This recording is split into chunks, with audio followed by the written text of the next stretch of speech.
Good morning, good afternoon, good evening mga kamimis. Ayan, mayroon na naman ako mai-share sa inyo. Alam ko yung iba nakaluto na ito kasi dumaan na to sa ating wall.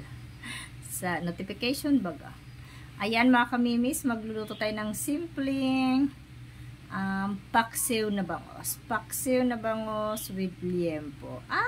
Diba? Hinay blood ang paksiw. Ayan, madali lang to mga kamimi. Syempre, tingin ko masarap talaga to. Kaya umpisahan na natin. Madali lang to. Madali lang sobra. Paksiw lang ba? Start cooking.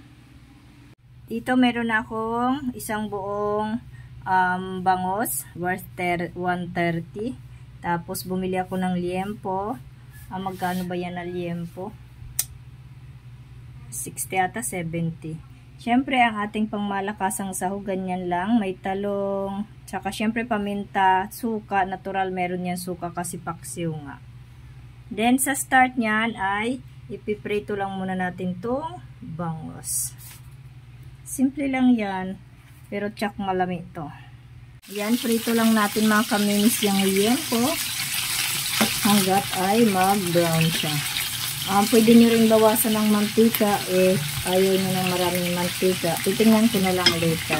Kasi hindi ko na tinapon yung mantika nyo nagprito kasi ng konti nyo para kay habagat kasi.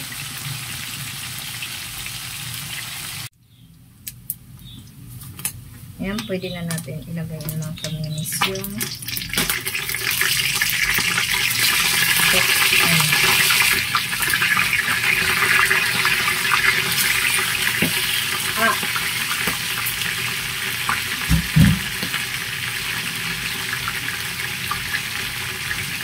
lagay natin yung mga pangsahog.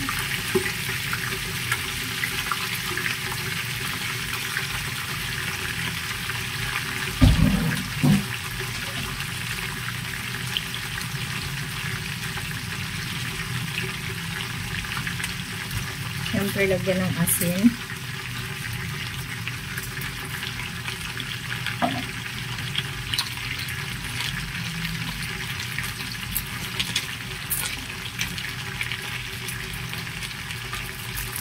Paminta.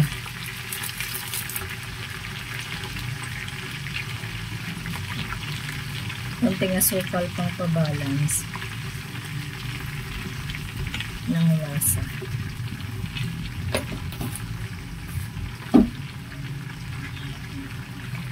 Siyempre, lagyan na ng suka. Kahit anong suka meron kayo.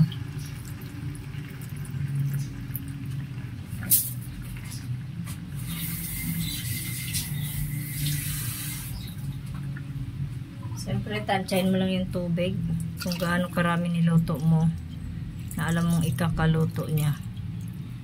Yan. Ilagay natin ang talong. Wait lang. Tapos, napakuluan na yan. Tikman nyo na lang mga kamimis kung matabang. Maalat.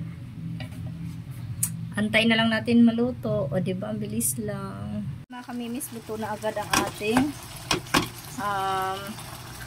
tawag dito, paksiw na bangos with liempo. Nakikita nyo yung liempo ha. Meron naman. Diyan na lang muna yan kasi tatakbo na ako sa resto. Tabi ko lang yung mga egg time. Pero ang sarap. Ayan, luto na.